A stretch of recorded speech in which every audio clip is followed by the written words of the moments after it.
ஸ்ரீகிருஷ்ணரின் மனைவிகள் வந்திருப்பதை பார்த்த திரௌபதி அவர்களிடம் திருமணம் நடந்த நிகழ்வை பற்றி கேட்டாள். ஜராசந்தனின் தலைமையில் பல மன்னர்கள் சிசுபாலனை எனக்கு மணம் செய்து வைக்க விரும்பினர். திருமணத்தை நிறுத்த நினைப்பவர்களுடன் சண்டையிட அவர்கள் தயாராக இருந்தனர். ஆனால் கிருஷ்ணர் வந்து அவர்கள் அனைவரையும் தோற்கடித்து இரையை எடுத்து செல்லும் சிங்கம் போல என்னை அழைத்து சென்றார் என்று தான் ஸ்ரீகிருஷ்ணனை அடைந்த நிகழ்வை சொன்னாள் ருக்மிணி.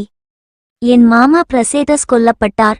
என் தந்தை சத்ரார்ஜித் கிருஷ்ணரை தவறாக குற்றம் சாட்டினார். தான் குற்றமற்றவர் என்பதை நிரூபிக்க கிருஷ்ணர் ஜாம்பவானுடன் போரிட்டு சியமந்தக மணியை திரும்ப பெற்று அதை திருப்பி தந்தார். பின்னர் என் தந்தை வருத்தப்பட்டு அந்த ரத்தினத்தை திரும்ப கொடுத்து என்னையும் கிருஷ்ணருக்கே மணம் செய்து கொடுத்தார் என்று தான் ஸ்ரீகிருஷ்ணனை அடைந்த நிகழ்வை சொன்னாள் சத்யபாமா.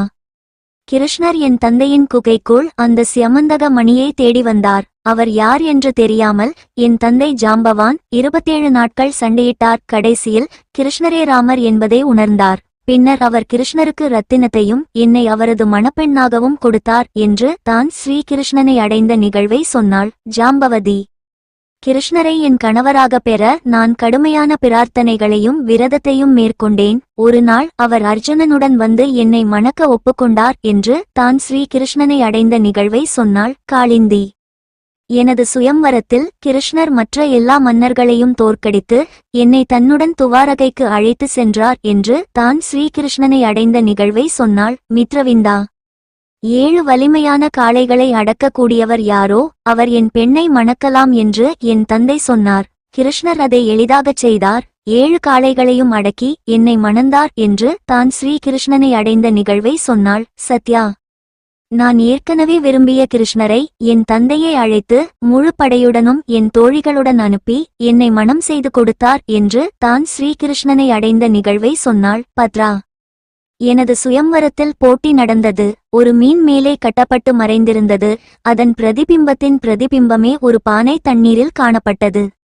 பல மன்னர்கள் அந்த பிரதிபிம்பத்தை பார்த்து மேலே இருந்த மீனை அடிக்க முயற்சி செய்தும் தவறினர். அர்ஜுனன் கிட்டத்தட்ட இலக்கை தாக்கினார், ஆனால் தவறிவிட்டார். பின்னர் கிருஷ்ணர் தனது அம்பை எய்து அதை சரியாக தாக்கினார்.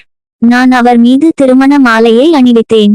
மற்ற மன்னர்கள் கோபமடைந்து தாக்கினர், ஆனால் கிருஷ்ணர் அவர்கள் அனைவரையும் தோற்கடித்து துவாரகைக்கு ஒரு பிரம்மாண்டமான திருமணத்திற்காக என்னை அழைத்து சென்றார் என்று தான் ஸ்ரீகிருஷ்ணனை அடைந்த நிகழ்வை சொன்னாள் லக்ஷ்மணா. பலராமரின் தாயார் ரோஹிணி தேவி கிருஷ்ணனின் மற்ற தேவிகளை பற்றி விவரித்தாள். இவர்கள் அனைவரையும் பௌமாசுரன் என்ற அரக்கன் சிறைப்பிடித்து வைத்திருந்தான்.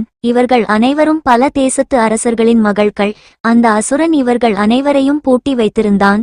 கிருஷ்ணன் அந்த அசுரனை கொன்று அனைவரையும் விடுவித்தான். தங்களை ஸ்ரீகிருஷ்ணன் தான் ஏற்க வேண்டும் என்று கேட்க அனைவரையும் ஏற்றுக்கொண்டான் ஸ்ரீகிருஷ்ணன். பின்னர் அனைவரையும் தனது துவாரகைக்கு இளவரசியாக ஆக்கினான் என்று கூறினாள்.